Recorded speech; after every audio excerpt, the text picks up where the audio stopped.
This was inspired by my experience in Japan. I grew up loving beauty. I spent, 10 years of my career working first at L'Oreal. Beauty was something I absolutely loved. In 2018, I had the opportunity to blend all of my passions together by relocating to Japan. In your book on page 9, specifically for those who will buy it and want to jump to that section, my brothers and I, every night at around midnight when our parents went to sleep, we would turn on Dragon Ball Z. Oh, yes.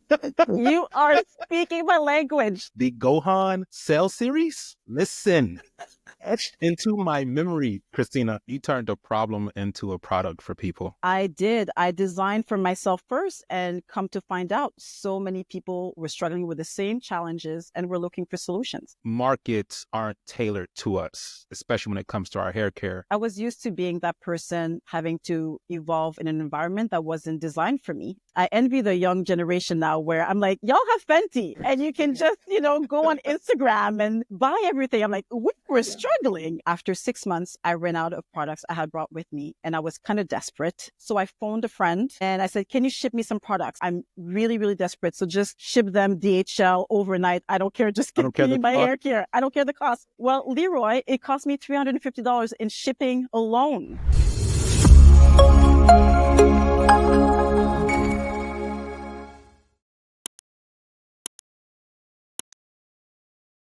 And Christina, nice to meet you.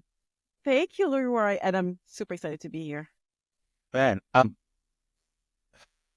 well, off the top, I want to share with everybody, we connected through the Future of Black Tourism Leadership Conclave. And the reason I really want to give them a shout out is because we often talk about where can I connect with people? Where can I find opportunities?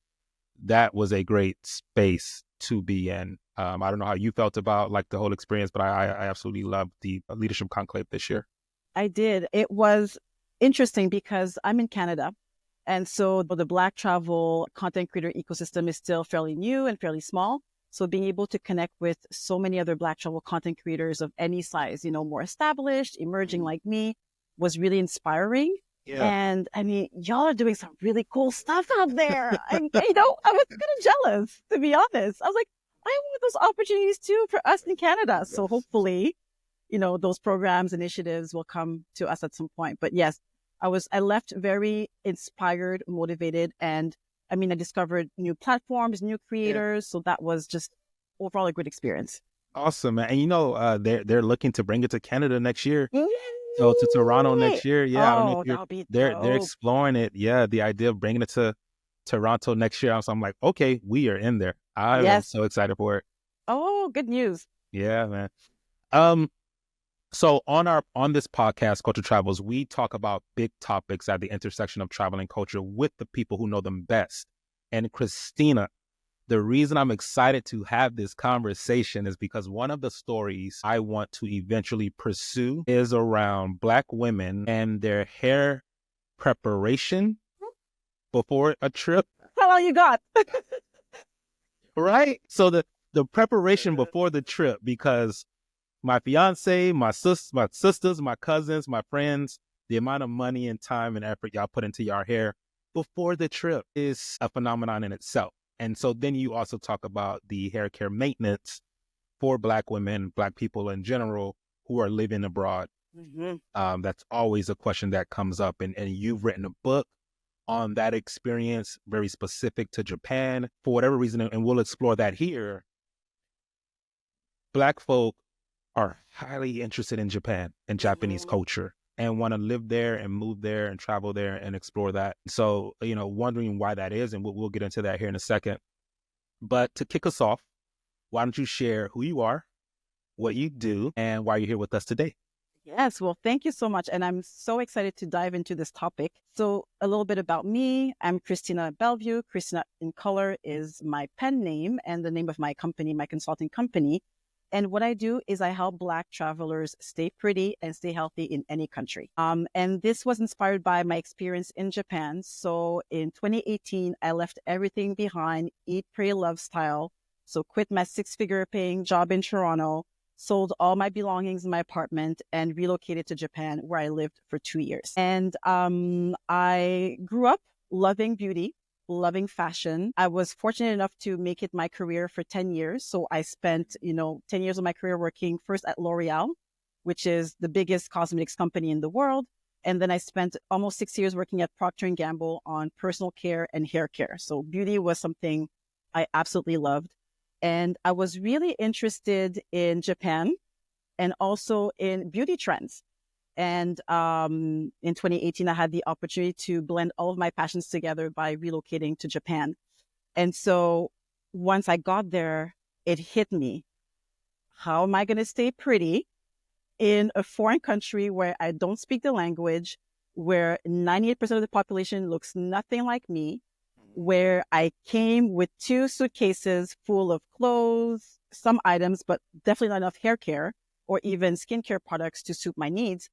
I needed to figure something out real quick. And that was the genesis of the book. Is I went on a journey. I used my beauty passion, my beauty experience to go out and try different products that I could find in Japan that would be suitable for my hair needs, for my skin needs.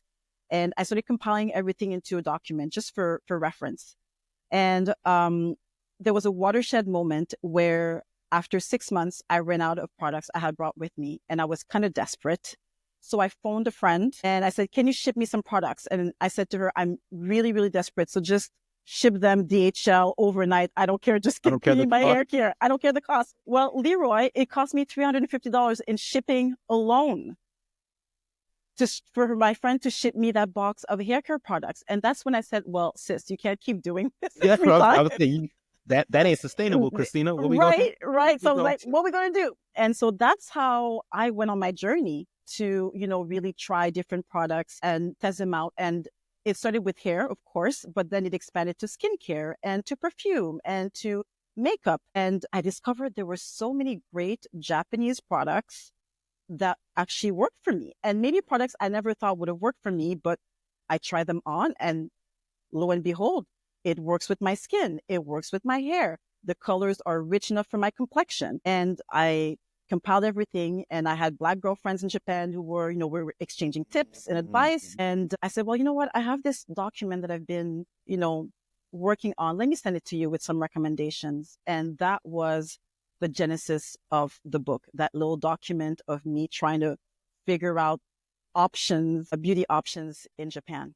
You turned a problem into a product for people. I did. I designed for myself first and come to find out so many people were struggling with the same challenges and were looking for solutions. How did you, I'll ask it this way. You live in Canada, we're in the US. Historically, traditionally, markets aren't tailored to us, especially when it comes to our hair care. So there's a lot of effort and creativity that we have to put in terms of, taking care of ourselves, our hair, skin, body health, etc. Did that in a way prepare you for Japan, going to a place, again, it's not tailored to you. And so now you're going to have to get real creative and trying to figure out how you're going to take care of your hair while you're living there. Yes, absolutely. I love that you bring this up because growing up in Canada, especially in Quebec, and especially where I grew up in Quebec, there was very little diversity. I mean, when my mom moved to my hometown, there were 4 Black people in the entire area where she lived back in the 70s. That's virtually no one. I was typically the only Black person wherever I went growing up. So, gymnastics class, dance class. In my high school, out of 1,000 students, we were 5 Black students, and I was one of them. So I was used to being that person having to evolve in an environment that wasn't designed for me. And that included, skincare, hair care, makeup products. I envy the young generation now where I'm like, y'all have Fenty and you can just, go on Instagram and buy everything. I'm like, we were struggling. I mean, we started off with MAC, and my generation, we would describe our complexion based on the MAC shades. It's like, oh yeah, I'm an NC45 and I'm NW43. I mean, Gen Z, they don't have to worry about that. They can go to Sephora and they have so much more, options than we ever had. And so you're right. That was how I grew up.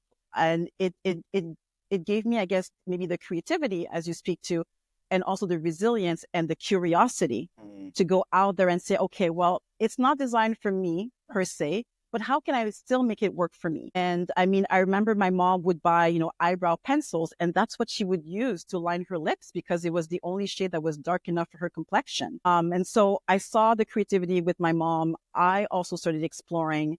And that's when I decided to go back to school and study multicultural marketing in the beauty industry. So really understanding how are companies catering to people of color through their marketing strategies, to their product development.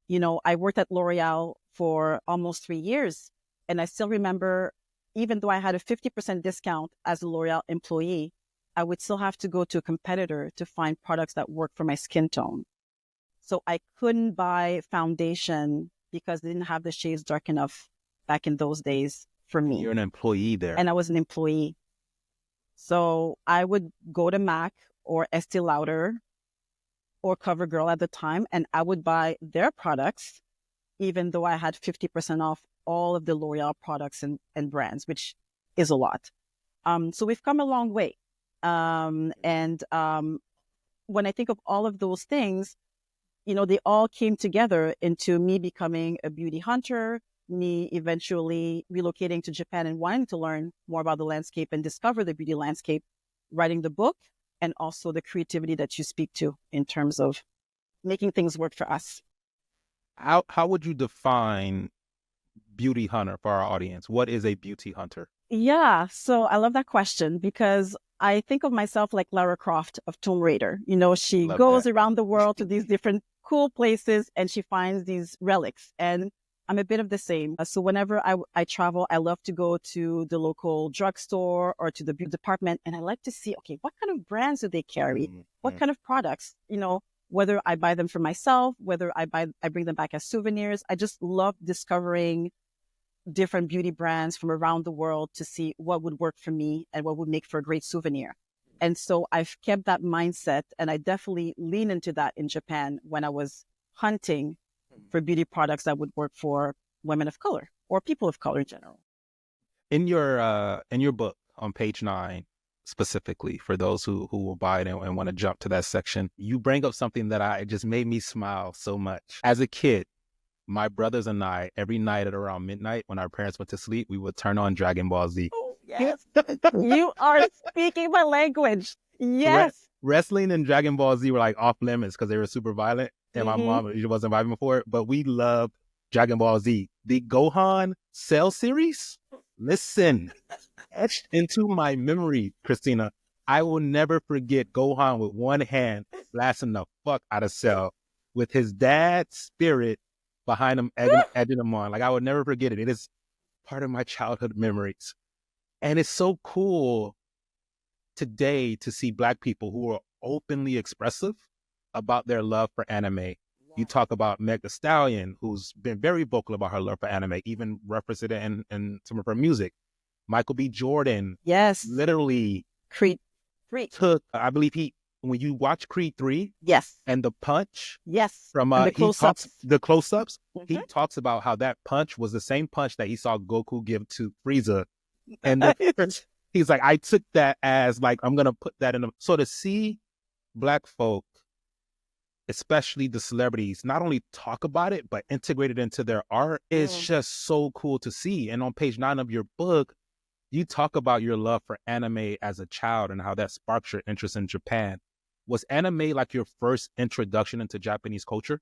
Yes, it absolutely was. And for you was Dragon Ball Z. For me was Sailor Moon. Sailor Moon too. Sailor Moon was my gateway drug to Japanese culture, definitely. And it was my first exposure to a culture that was so different than my experience at the time. And again, I grew up in a small town, predominantly Caucasian white. I was often the only Black girl who in my neighborhood, in my circle.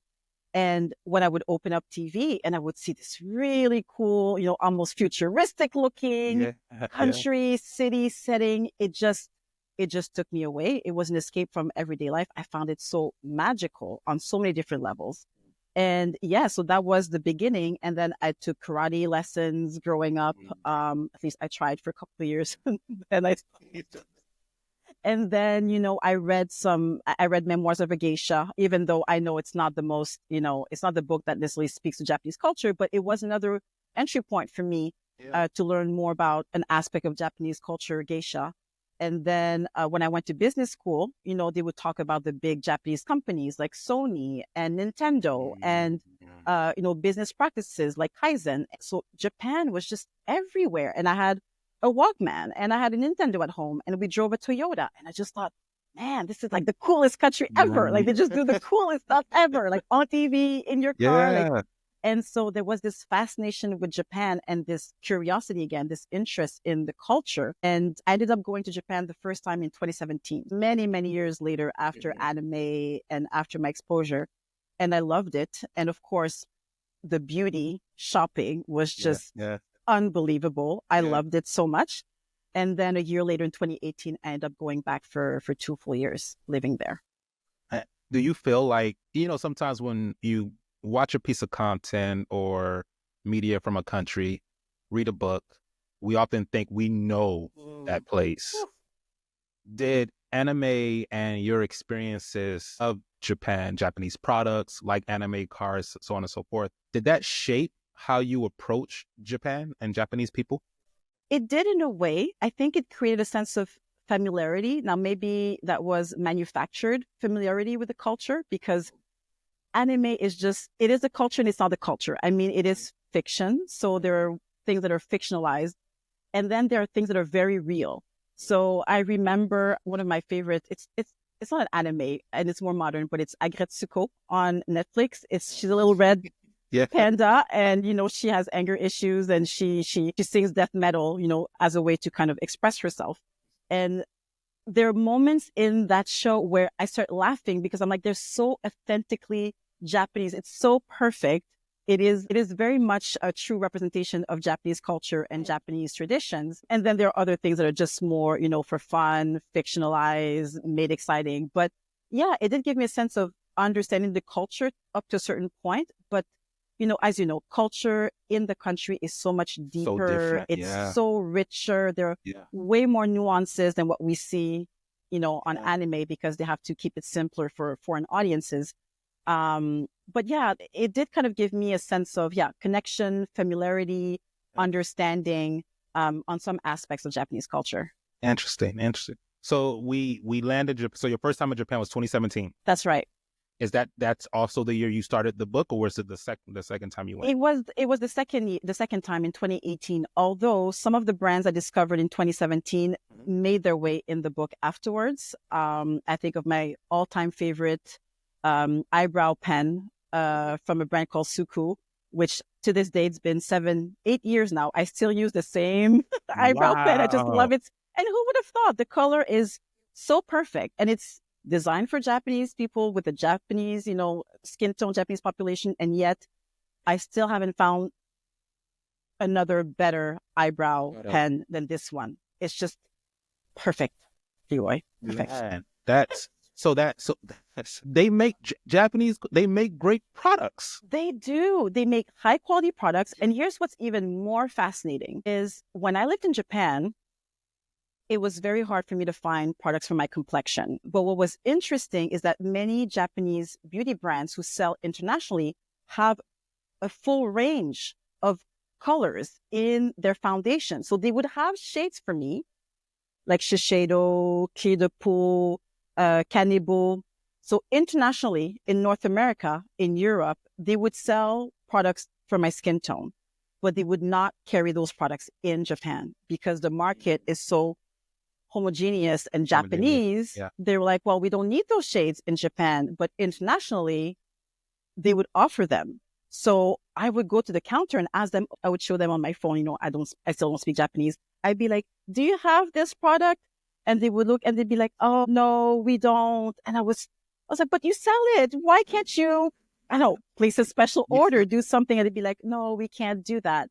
And that's when I realized that because of the market, the country, it doesn't make sense for them to sell those specific products. But however, the brands themselves do carry their products when they sell internationally, like in North America or Europe. So that to me was a very interesting paradox, but it makes sense from a business perspective, of course. Do you remember that moment you decided to write your book and how you were going to go about the research and collection of data and stories? Like, what was that that moment of tension, I would imagine. What was that like? Yes. I mean, I say it very respectfully, and I'm so grateful this is what happened. Somebody had asked me for information and they kept asking me questions, and I was kind of getting annoyed. And I was like, you know what? Let me just send you what I have. And it was basically the manuscript of my book with all the different, links and information. And they were like, this was amazing.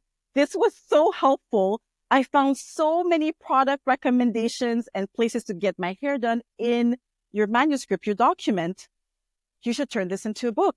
And that was the moment. So I went from a moment of annoyance to a moment of empowerment, and also realizing this is bigger than me. And there are people who could benefit from this as they're prepping to go to Japan or even living in Japan. So when I look at my book sales, the number one country is Japan. And then number two is the USA. So that means there are people living in Japan who maybe just moved there, or they're at the beginning of their journey. They don't know what to do, and they find this resource, everything in one place, simple, up to date, easy to navigate. They buy it and it's useful for them. So I thought that was really beautiful. Kudos, because, and this is why I'm very impressed by what you did, and I would love to see more of it. As you know, I lived in China for 2 years, and the amount of Black barbers and Black women that had salon shops, and it was because there was such a demand. It was such a demand, and the thing I immediately noticed when, in terms of what are some of the businesses that we can look to pursue and create, for folks that are living abroad, anything related to Black hair. Yes. Anything related to Black hair, like it's a multi-million-dollar industry, especially with more and more of us moving abroad. It's like anything to do with Black hair. I know us as Americans, we tend to think, well, there's a lot of Americans abroad. Nigga, there's a lot of Black Canadians abroad and Black Europeans abroad too, who need these products. You're absolutely right. And I mean, we both know, like, our hair is our crown. We have such a special relationship to our hair. And, I love this meme on social media. I thought I was depressed, but I just needed to get my hair done. I mean, it's oftentimes, I mean, it changes it changes everything. And especially when you go abroad and you're out of your depth, you're, culture shock, navigating a new country, a new job, perhaps a new relationship, a new environment. And you see that other Black person who's like, let me take care of you. Sit down in my chair.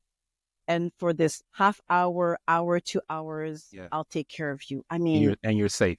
Yes. What a healing moment. And I would hope that people see beyond the hair and the business to say, we're creating safe spaces. We're creating healing moments for people in a time when they need it. When you talk about creating business that is essentially international, and you did, if I understand correctly, you did a lot of this work in Japan. I did. I mean, the work was primarily the research work and writing. Yeah. I would do consultations, but they were informal at the time. I didn't think it was going to turn into an actual business. It was, helping a sister out, or helping a brother out. It did give me insight to say into, yes, there's a need. People want to talk about those things. And beyond the book, which has more of those, general recommendations, some people want the one-on-one. They want to say, hey, I'm struggling with this. I'm looking for a solution.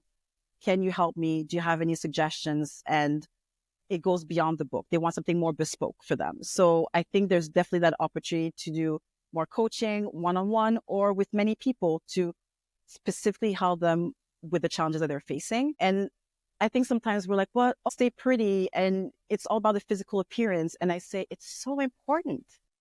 And you lived in China. I lived in Japan. There's no one that looks like us, nowhere. I mean, things have definitely evolved in China, and things are slowly evolving in Japan. But for the most part, there's only 2% foreigners in Japan out of 120 million plus people. So the chances of you meeting randomly another Black person are very slim. Yeah. And, you open TV, you don't necessarily see people that look like you unless you're consuming content from back home. At some point, it gets to you. And you start questioning, your appearance, and you want to fit in. And especially in countries where the culture is so strong and there is that monoculture, I think there's this natural bias for us to want to fit in that we almost forget about our own needs and how we look and how we want to look, and that we are beautiful and we are pretty, even if we look different. And so staying pretty in a foreign country, I think, is really important. It becomes, representation, it's self-care, it's anchoring our identity into who we are, what we look like. And I want to help people feel good and look good wherever they go. And that is another aspect of the book that I think is really important that I wanted to share. I want to touch on that point. It's also appreciated that you keep saying, how do we stay pretty? You asked yourself, how do I stay pretty? Excuse me. And the reason I find that question, the framing of it, to be important and essential, and obviously I want to hear about your experience in Japan, but in China, Black folk, like expats, still had to re-educate Chinese people on Black beauty, right? There was this default idea that Black people were less attractive than white people in China. I often share a story that I had one of my Chinese students lick my arm twice, licking my arm twice because she thought I was made of chocolate. Her parents told her that I was a chocolate bear because she would always have to cry when she came into my class. And Christina, when it happened, I called a friend of mine who was working at a different school, a Black guy in China. And I said, bro, are your students licking you? Yeah, man, someone told me I was a chocolate bear. I was like, oh, hell no. I hung up, went in my office, asking my Chinese, did any of y'all? Turns out her parents told her I was a chocolate bear because she would cry. She had never seen a dark-skinned person before, let alone have one as a teacher.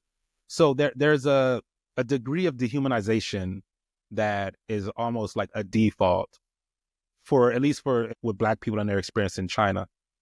And so you framing the question, how do I stay pretty, is reminding ourselves, you are pretty and beautiful. And also, at least this is where I'm taking it, giving us a guard to put up against some of the things that we are most likely to face when we move to these places, right? There's a lot of re-education that needs to be happening, social awareness, so on and so forth. But you are pretty. And when you go into these spaces, you're likely to be told otherwise, but you are, and that's how you remain that way. Was it intentional? Like, what do you mean? How do I stay pretty? What is the meaning behind that you're sort of speaking to? I love this. You've nailed it on the head. This is exactly what I wanted to convey by saying stay pretty, is you're beautiful, you're pretty going into an environment where you might feel otherwise for different reasons. And it could be as obvious as you of having someone lick your arm twice, all the way to, I just don't see myself anywhere. Mm-hmm. And the frustration of going to the makeup counter and not finding a shade for your complexion, or seeing long, shiny, straight hair when ours is beautiful, thick, oily, curly, kinky. And it can get to you, and you can start forgetting where you come from, what you look like, and wanting to conform. So yes, I was intentional by saying stay pretty and then stay healthy for more of the mental health aspect of things. Is you are amazing as you are. You're going to a different environment, and just you can keep it up in whatever way that works for you in that environment. And so it was a powerful statement, and I'm so happy that you picked up on that.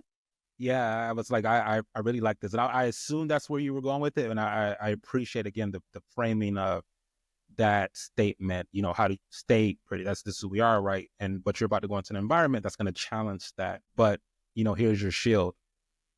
And so you get there, and now I want to talk a bit about what your first experience was trying to find Black hair care products, because I want to play a video, right? Before this interview, I was like, let me see if I can see, what are people saying about Black hair care products in Japan?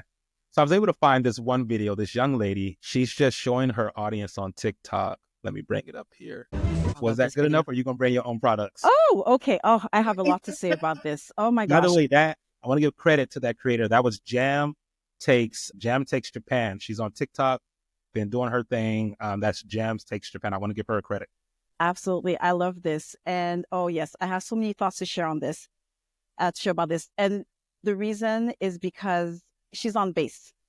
And it's significant, because when you're on base, basically it's like a mini America, that they put on the base. So that's why when I looked at the when I looked peg wall, I thought, oh, it's like a mini Walmart. It's kind of like That's that like aisle. Yes, that's like the aisle when you go to Walmart or Target and you have all the brands like the relaxers at the bottom, but then some of the natural hair care at the top and the pink oil. And it's a mix of the local beauty supply, Sally's Beauty Supply, and then a Target or Walmart. And Leroy, had I had that in Japan as a regular non-military person, this would have been heaven to me. It's not perfect, of course, but this is way better than a civilian off base has. And so, funny story, some of us who had friends in the military, we would go on base and we'd be like, oh my gosh, guys have Fruit Loops. And you have like things that you can't find in Japan. They just don't sell it out there. And so we would go and like rampage the base. I mean, I'm exaggerating. It's a bit of a joke, but yes, if anybody would go on base, it's like, oh wow, you went on base? What did you eat? What did you do? You saw a movie? We were just, so amazed at people who had the privilege to go on base, because it's almost as if they were going back home to America to a certain extent, whereas us civilians in the real life in Japan had a different experience. So in my case, it was very different. It was, a typical Japanese drugstore with hair care products for Japanese people. So there was virtually nothing for curly hair, let alone natural hair.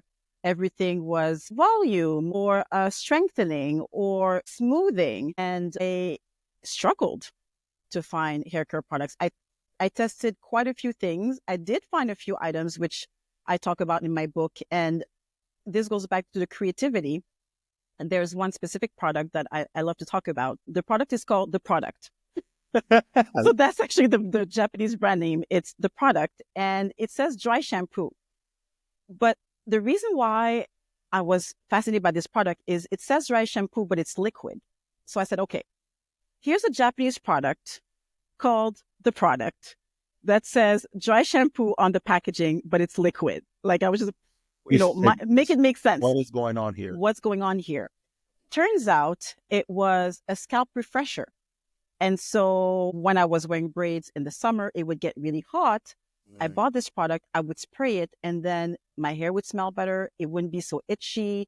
Like it would actually, take care of my scalp. And I said, look at that. I found this amazing dry shampoo, Japanese dry shampoo, that turns out to be this amazing, leave-in conditioner / scalp refresher for a Black girl wearing a protective hairstyle. And I was obsessed. And I told all my Black girlfriends, I'm like, if you're wearing braids, go get yourself The Product dry shampoo to spray on your scalp and just, feel better. And you don't have to, constantly tapping your hair or scratching it. Yeah, the tap, I'm just like, you don't have to tap, you don't have to scratch. You can just use this product in between. Don't y'all hand hurt from doing that? Like, yeah, but you can't go in and because you have the tracks and it's like, anyways, you've got to. So that was a product I never ever thought this would work for me. Turns out it was great because I would do either crochet braids or single braids in Japan. I was able to use that to refresh my scalp. And that's a great example of a Japanese product that I accidentally found and it worked really well for a Black girl with braids. That's crazy. That's mad. I want to get your thoughts on Black influence on the beauty industry in Japan, but I think we can expand it to Southeast Asia in general. We published a story about Rihanna and Fenty, and also, surprisingly enough, the murder of George Floyd's impact on the beauty industry in Southeast Asia. And I think our story specifically touched on China and I think Japan. I have to go back and look at it. But essentially, to give a sort of a quick summary for folks that are going to tune into this, in researching for that story, we were able to identify beauty standards have shifted to some degree because of the cultural clout that Rihanna holds and Fenty holds in that market, in that industry. And also due to, after the murder of George Floyd, a lot of companies came out in support of Black Lives Matter, DEI, etc. And what was interesting was you had companies like L'Oreal in the Asian market championing the diversity and Black Lives Matter. And the local consumer base were calling them out and saying, wait a minute, you all are claiming to be for Black Lives Matter, supporting diversity, but your products are catered to one group of people with a particular skin tone. So L'Oreal and I think Johnson & Johnson as well all scaled back and said, okay, we're going to make a greater commitment, right? We're going to change our business model. We're going to change our business language. We're going to take the necessary steps. And that was literally on the heels of Rihanna had gained more of a market, a hold of the marketplace. So her influence there. And one of the things that stood out was that Fenty's product was just initially out of the gate, very diversified. Folks, everyone, I'm sure you know this, people could identify based off shades and tones like, oh yeah, that's me. And Rihanna's very intentional about that. So you had the force of Rihanna, and then you had the international response to the murder of George Floyd mixing together along with the local support and saying, okay, this needs to change. What have you seen and your experience in terms of Black influence on beauty standards and the industry in Japan? That's such a great question, because I think each country in that region has addressed it and approached it differently. And I would say that I haven't seen such a response in Japan the way that I think the Rihanna effect happened in China.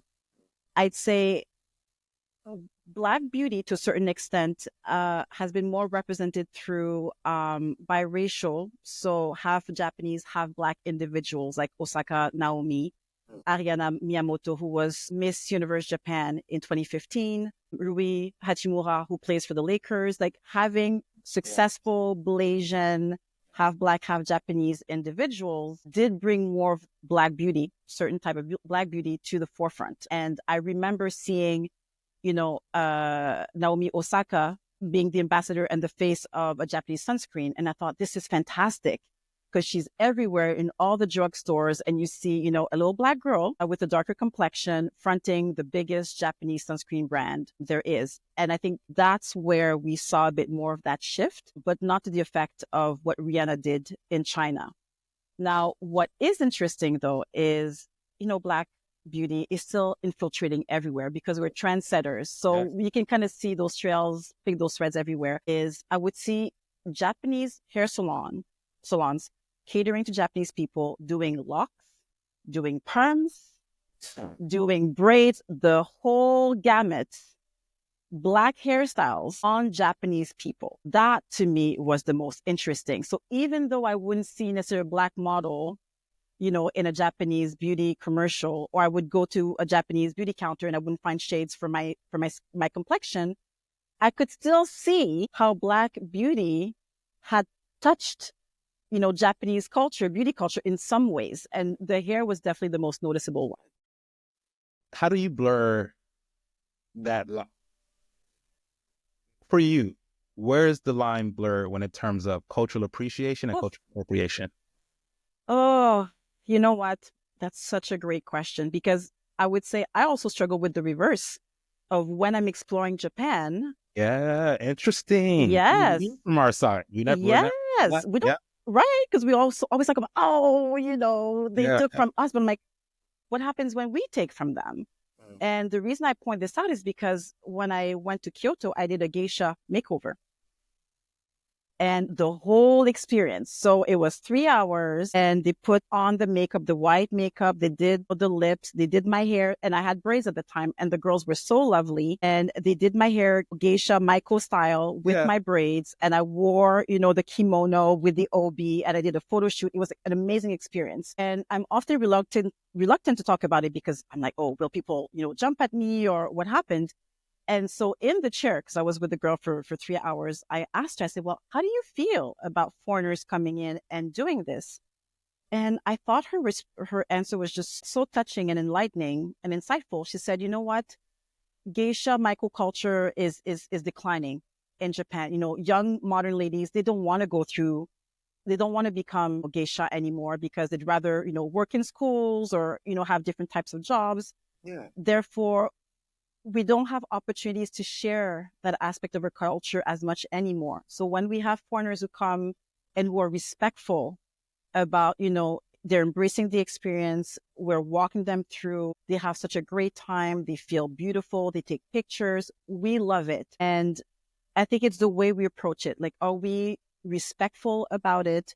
Are we, you know, I went to a place that specialized in Maiko geisha makeovers. So it wasn't just me trying to do something. Like, I went through the full ritual and I said, okay, if it can be done respectfully, if we're acknowledging where it's coming from, if we're not trying to take it for ourselves, then it can be a beautiful way to keep that culture alive. So going back to your question, when I see Japanese people rocking locks like mine, I'm like, and then I think, well, they're doing it in a respectful way. They're embracing the culture. They're not being, they're not being distasteful about it. They really love the look and the style. It looks good. I mean, it's a Japanese person, but the craftsmanship is there. And that's something about Japanese culture. They're really big on craftsmanship. And I said, I'm okay with that because if I go, I can be respectful with my geisha experience and they can be respectful with the locks, then it's cool. It's when there's disrespect that comes in, that's when I'm less comfortable with it. Yeah, absolutely. I agree with you, Ahor. I think there's because we're travelers. And so you go to a place naturally and you want to experience the culture, right? I'm going to Scotland in a couple of weeks and I'm like, man, could I put on a skilt with my Jordans? Just yes. Why not? Put on a skilt and just play the bagpipe? Because it's cool. I like that look. And I think it's something really cool about Scotland. But it's not something I'm going to claim as like African-American culture. That's right. That'd be insane. That'd be disrespectful, right? To your point. Or try to monetize and make money off of, right? That's not mine to do that. And so I agree with you 100% on that. You're an entrepreneur. You're a businesswoman. And you've done business internationally. And I want to hear from you, what lessons have you learned? And by example, I'll share one of the greatest lessons I learned about business and after having done business in China is patience. Patience and intentional relationship building. Whereas opposed in the US, and this is something I've had to overcome over the last couple of years with building culture travels, is you feel like you got to do it quickly and make money quickly and grow quickly and be successful quickly. And I learned in China, like, what's the 10, 15, 20 year, what's the patience? How do we become experts throughout the learning process? And it's served me very well now. What are some business lessons you learned from doing business in Japan? I love that question. Such a great question. And I love your observations. And I agree with everything. The patience, for sure, really important. The intentional relationship building. I mean, how many times have I gone out to have tea just to get to know someone? Just to get to know, like, there's no rhyme or reason. You're just having tea but that's so important to them. They really appreciate it. And you're right. Like in North America, we're much more transactional. It's like quick sale on the internet. I don't know you, you don't know me, but I'm going to sell you something. You're going to run with it. I don't know what's going to happen to you. Let's hope it works out. It works out. There's a bit of that. Whereas you're right. Definitely in many Asian cultures, the relationship is important. Spending time with them getting to know you to a certain level, having that shared experience is important. I would say another lesson for me is to hone your craft. And that is something that is so prized in Japan because it's a big craftsmanship, culture, generations after generations doing the most perfect teacup or, brewing the most perfect tea. And when you think of all the ceremonies, like a tea ceremony or, an incense ceremony, there's so much protocol and perfection and process and craftsmanship in everything that they do. And that's a mindset that I bring back to business, especially now back in North America, is do it well. Don't cut corners, hone your craft, be an expert. If you're not an expert, know the expert that can help you or that you can refer your clients to, that you can collaborate with, but be really good. Don't be a grifter. Don't try to scam people, have integrity, know your craft, hone your craft, and do it consistently. Like, I'm in marketing and every day I'm still learning. Every day I'm discovering new things. I'm really dabbling into AI. Okay, let me learn more about AI. Because if I make a recommendation to a client, if I'm coaching a client, I want to make sure that I have the best practices in mind. I have as many tools that I can, effective tools that I can share with people to really help them and not just smoke and mirrors. So to me, the craftsmanship was a powerful lesson in business. What do you thank you for sharing that, man? And I think one of the fears for folks who are entrepreneurs and business owners here in the US is like, if I go too slow, I'll be left behind, or I'll lose, or competition will beat me out. And it's like, well, you take Japanese culture as an example. They have dozens of examples of big successful companies who have taken that like patience, hone our craft, learn it, and have applied that to their business practices. And, they're over there selling video game consoles. So, mass markets. So thank you for sharing that piece. Yeah, thank you. And I used to work at Procter & Gamble for many years. And one of the things we would often say when we would see competition come out with a product that we weren't ready to go to market with, we would always say, we may not be the first, but we will be the best. And that was the mindset. And we've seen in many categories, competitors coming out with the same product. And ours would roll out 18 months later. But when we would come out of the gate, oh boy, we were the best. Like we would crush the competition, like best marketing, best performance, best sales stack, everything. And that's what taught me there's always room for the best.